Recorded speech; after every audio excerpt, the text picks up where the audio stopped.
Ons Jabeur wins, ladies and gentlemen. Styling and profiling. She put on a highlight clinic in case you did not see the match. Now, who will she face next? That's right, Ons Jabeur makes her first ever quarterfinal here at Tennis in a Minute. I'm your host, Good Energy. You know, if Ons is playing, I'm covering it. By far my favorite player. I think she's the best shot maker on planet Earth, without a doubt. Now, right now, Beatriz Haddad is up over Sarah Reaver's turmoil. So let's assume that Beatrice wins that match, which personally I took Beatrice to win that match, and I took the over. Beatrice Haddad and Ons Jabeur have played twice. Ons Jabeur owns the head-to-head both of those matches.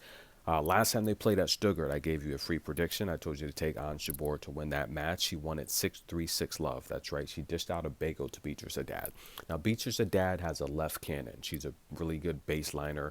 But out of all the players in the top 20, I think she's probably the strongest baseliner that can step in 2 to 3 feet inside the baseline with her left forehand. The problem that Ons presents is even though Beatrice plays a lot of doubles, Ons Jabeur has slices and drop shots that really make it difficult for Beatrice. Beatrice is probably about 6'2", to be honest with you. She's not listed as that, but I've seen her. I'd say she's probably maybe 6'1", 6'2".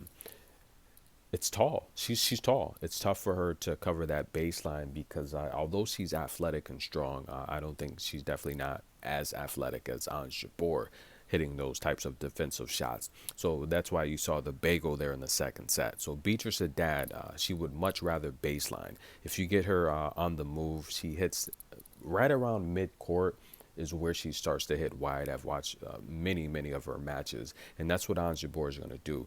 Ons Jabeur, in my opinion, I think she plays better the earlier matches. I've watched a lot of her later matches, and that's when I don't know, and it's tough because let's take a look at Serena Williams, who was asked last year who she wanted to play doubles with. She said, Serena Williams never liked to play the late matches. She wants to play the early matches, get up, handle her business, and then rest and recover.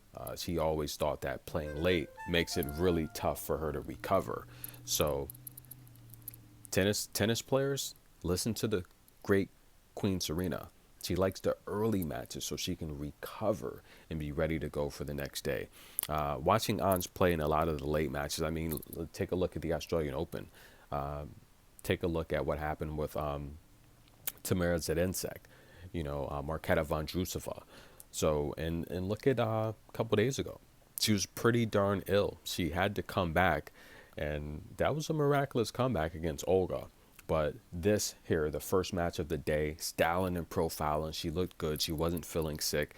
And I don't know. I don't want to get ahead of ourselves, but a showdown with Iga in the semifinal, uh, it looks like it could happen, to be honest with you. What do you guys think? Tennis in a Minute. I'm your host. Stay tuned for more tennis coverage. We'll be right back.